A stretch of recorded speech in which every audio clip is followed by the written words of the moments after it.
टापू, निशानों का सफर, भूल भुलैया। समय लगातार बीत रहा था। ऊपर पत्थर की दीवारों पर लगी विशाल रेत गड़ी की आधी से अधिक रेत नीचे गिर चुका था। हर गिरता हुआ कण मानो बच्चों की याद दिला रहा हो। समय किसी इंतजार नहीं करता, वह समय चलता रहता है। चारों तरफ फैली खामोशी अब पहले से अधिक भयावपूर्ण हो चुकी थी। बीच में केवल पत्थरों के घिसने की आवाज सुनाई दे रही थी और फिर सब कुछ शांत दिखाई दे रहा था। अलेक्जेंडर तेजी से उसी रास्ते पर आगे बढ़ रहा था जहां उसे आर्यन का नाम दिखाई दिया था। उसकी सांसें तेज चल रही थी। भूख अब उसके शरीर पर साफ असर दिखाई देने लगा था। उसके होंठ सूख चुके थे। पैरों में पड़े घाव से हल्का हल्का खून भी अब फिर से रिसना शुरू हो चुका था, लेकिन उसके कदम नहीं रुके। अचानक उसे दीवार पर एक छोटा सा निशान दिखाई दिया। वह झट से उसके पास पहुंचा। उसने उंगलियों से उस निशान को छुआ। उसकी आंखें चमक उठी। यह तो आर्यन का संकेत है। उसने चारों तरफ नजर दौड़ाई। कुछ दूर आके उसी निशान के नीचे एक छोटा चिन्ह बना हुआ था। अलेक्जेंडर मुस्कुरा दिया। शायद ये उसकी बहन ने बनाया है। तुम भी यहाँ से गुजर चुकी हो। उसकी थकान जैसे कुछ पल के लिए गायब हो गई। अब उसे राहत महसूस हो रही थी। उसे अपने भाई बहन का अब यहाँ पर महसूस हो चुकी थी। शायद वो इसी रास्ते से गए हैं। अब उसे समझ आ चुका था, दोनों जिंदा हैं और दोनों उसे ढूंढ रहे हैं। वहीं दूसरी ओर रिया धीरे धीरे चल रही थी। उसकी चाल पहले से भी धीमी हो चुकी थी। भूख की वजह से उसके हाथ कांप रहे थे। प्यास के कारण गला पूरी तरह से सूख चुका था, लेकिन उसकी आंखों में अब भी उम्मीद साफ झलक रही थी। अचानक उसके सामने एक छोटा सा पत्थर का फव्वारा दिखाई दिया।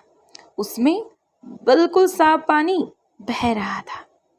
रिया बिना सोचे आगे बढ़ी, लेकिन जैसे ही उसने पानी छूने के लिए हाथ बढ़ाया, उसे अपनी नानी स्वाति मल्होत्रा की बात याद आई। जिस जगह दुश्मन तुम्हें सबसे ज्यादा राहत देता दिखाई दे, वही सबसे बड़ा भ्रम होता है और भ्रम उसी में छुपा होता है। रिया ने हाथ वापस खींच लिया। उसने अपनी जेब से एक छोटा सा धातु का सिक्का निकाला और पानी में फेंक दिया। अगले ही पल पूरा फव्वारा काले धुएं में बदल चुका था। जहाँ पानी दिखाई दे रहा था, वहां वास्तव में गहरी खाई थी। रिया ने गहरी सांस ली। वह जोर जोर से हाँफने लगी, क्योंकि पल भर में उसने अपने पैर पीछे किए थे।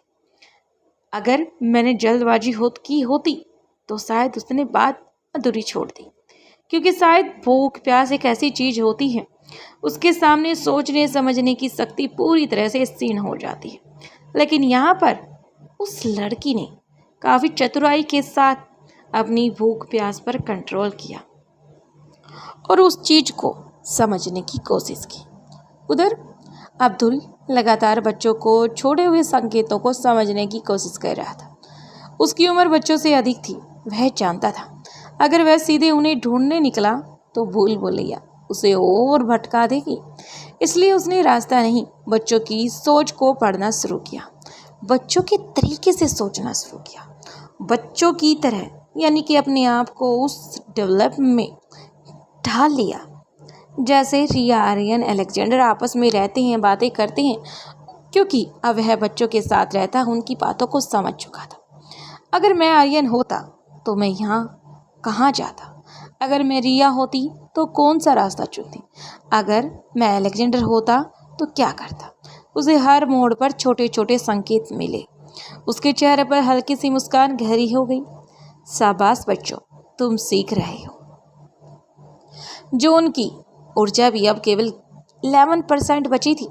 उसके सिस्टम बार बार चेतावनी दे रहे थे, लो पावर, लो पावर। लेकिन उसने चेतावनी बंद कर दी थी। जब तक मेरे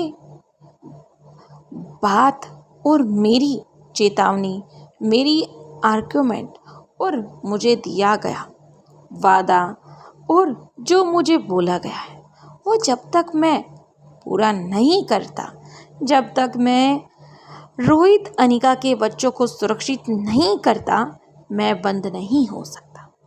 वह अब लड़खड़ाते हुए आगे बढ़ रहा था, क्योंकि वह रोबोट था लेकिन इंसानियों जैसी सोच रखता था। यही तो अनिका और स्वाति की एक हाई टेक्निक के साथ सोच थी, जो कि औरों से अलग बनाती है। उसे जमीन पर कपड़े का एक छोटा सा गुलाबी टुकड़ा दिखाई दिया। वह बहुत झुक गया। उसे स्कैन नहीं कर सकता था, लेकिन अब वह उसे पहचानने की कोशिश कर रहा था। ये उसकी ड्रेस का फटा हुआ होगा, रिया का। जो ने उस कपड़े को बहुत सावधानी से उठाया। उसकी कृत्रिम आंखें पहली बार चिंता दिखाई देने लगी। तुम बहुत थक चुके हो बच्चों, बस थोड़ा और। वहीं भूल भुलैया के ऊंचे ऊपर अब वही किंग मौजूद था। स्वाति मल्होत्रा की आंखें लगातार अपनी नाती नातियों को पर ही टिकी थी। उन्होंने धीरे से कहा, इनके शरीर जवाब दे रहे हैं, लेकिन इनका मन अब भी नहीं टूट रहा। तभी किंग ने कहा, गंभीर स्वर में उत्तर दिया, यही कारण है कि मैंने इतनी लंबी परीक्षा दी है। शक्तिशाली योद्धा बनाना आसान नहीं होता, और उन शक्तियों से मुकाबला करना जिनके बारे में हमें पता नहीं है। स्वाति, शायद तुम भी जानती हो, उनसे लड़ना इनके लिए अब भी ताकतवर बनने से बेहतर होगा। लेकिन ऐसा इंसान बनना है जो भूख, प्यास, दर्द और अकेलेपन के बाद भी सही निर्णय ले सके। सबसे कठिन काम वही होता है।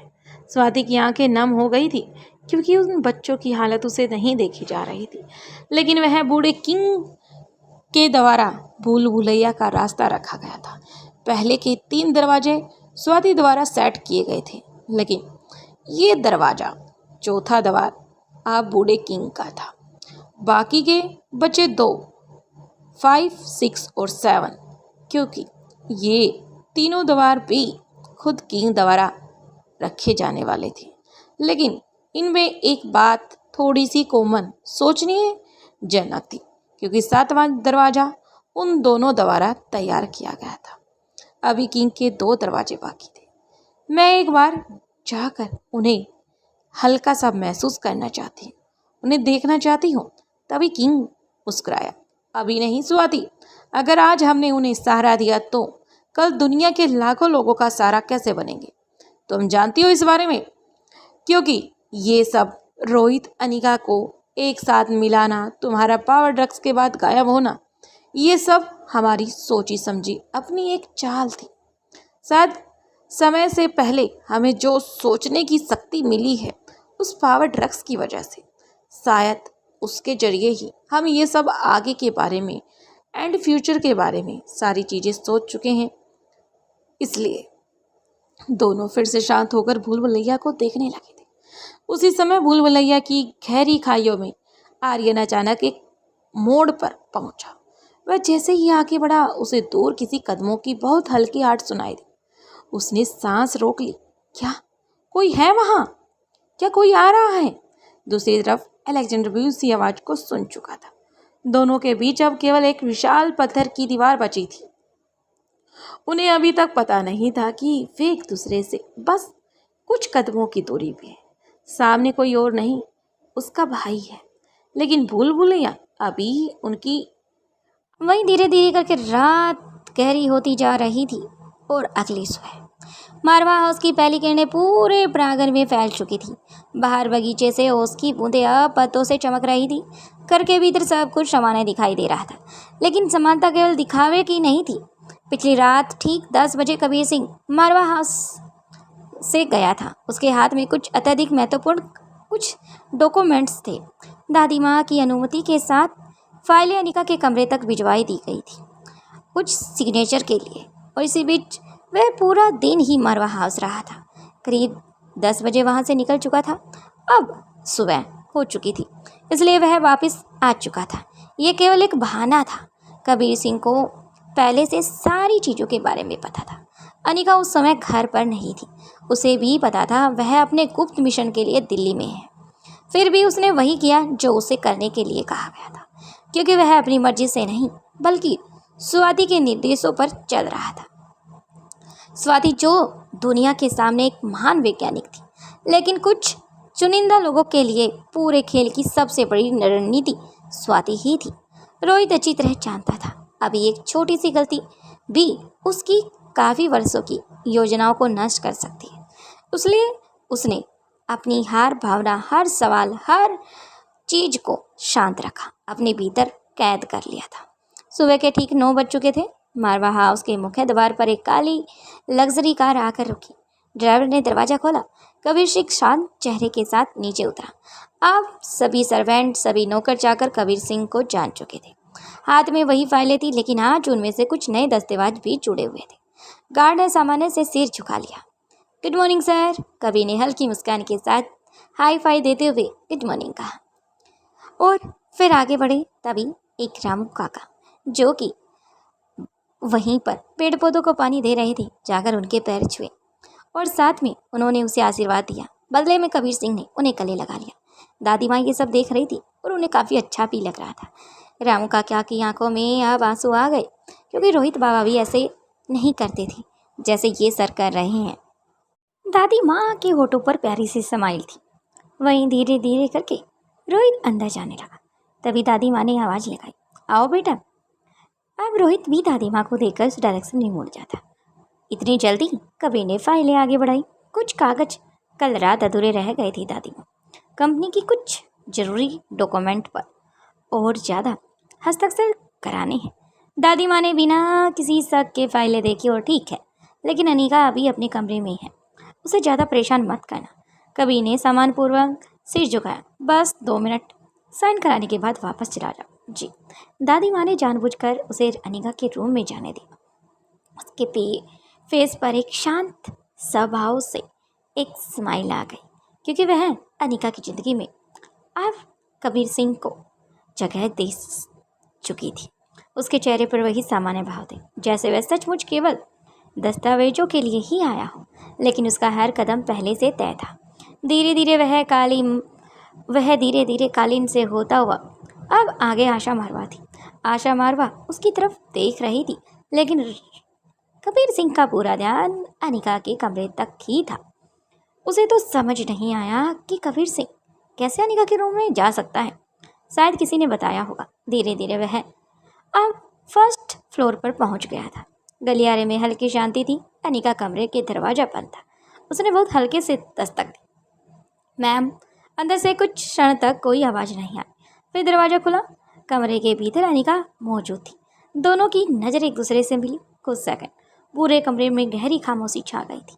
बाहर से देखने वाला कोई भी व्यक्ति यही समझता कि ये केवल बिजनेस मीटिंग नहीं थी, लेकिन दोनों की आंखों में अब अनगिनत अनकहे शब्द थे। कबीर ने बिना समय गवाए ही फाइलें आगे बढ़ाई। इन दस्तावेजों पर आपके सिग्नेचर चाहिए। अनिका ने एक पन्ना ध्यान से पढ़ा और फिर सिग्नेचर कर दिए। फिर बहुत धीमे स्वर में कहा, कल रात सब ठीक रहा ना? कबीर ने बिना उसकी ओर देखे आंसर दिया, हाँ, जैसा था वैसा ही। जितनी योजना में था उतना ही। दोनों जानते थे कमरे की दीवारों में भी अब निगरानी हो सकती है, इसलिए वह सब नपातुला ही था। एनी ने आखिरी पन्ने पर अब सिग्नेचर की। फाइल वापस करते हुए केवल इतना कहा, सावधान रहना। कबीर ने हल्की मुस्कान दी, तुम भी। बस इतने सब। न किसी ने रोहित कहा, ना किसी ने कबीर कहा, ना किसी ने उनके रिश्ते को जिक्र किया। यही उसकी सबसे बड़ी मजबूरी थी। कमरे से बाहर निकलते वक्त कबीर ने एक पल के लिए मुड़कर अनिका को देखा। उसकी आंखों में अपने परिवार के लिए चिंता साफ दिखाई दे रही थी, लेकिन अगले ही पल उसने अपने चेहरे पर फिर से वही कबीर सिंह वाला शांत भाव ला दिया। वह सीढ़ियों से उतरकर नीचे आया। दादी माँ ने मुस्कुराते हुए पूछा, सारे डॉक्यूमेंट कंप्लीट हो गए? यस। कबीर ने फाइल बंद करते हुए आंसर दिया। दादी माँ ने, अब सब ठीक है। घर के सभी सदस्यों के सामने यही कहानी बनी रहेगी। अनिका पूरे समय में मारवा हाउस में थी। कबीर सिंह केवल कंपनी का काम करने के लिए अनिका के साथ मीटिंग भी करके आया है। उन्होंने बिल्कुल भी अंदाजा नहीं था कि ये सब क्या हो रहा है। दुश्मनों की नज़रों में अब भी मारवा हाउस पर ही टिकी थी और उसकी हिडन कबीर पर। उनकी सोच कहीं आगे अपना अगला कदम बढ़ा चुकी होगी। देखते हैं नेक्स्ट एपिसोड में, क्योंकि अभी तक जो देखा जा रहा था कि अनिका कहाँ पर है और कबीर सिंह कहाँ पर है, सब चीज़ें अनिका के अकॉर्डिंग चल रही थी। बाकी का हम नेक्स्ट एपिसोड में देखते हैं। वीडियो पसंद आए तो लाइक करें, शेयर करें, कमेंट करें और जल्द मिलते हैं न्यू एपिसोड के साथ। अगर आपको ओल्ड एपिसोड देखने हैं तो मेरी @सारन स्टोरी FM पर विजिट करें और वहाँ पर स्टोरी को सुनें। Thank you.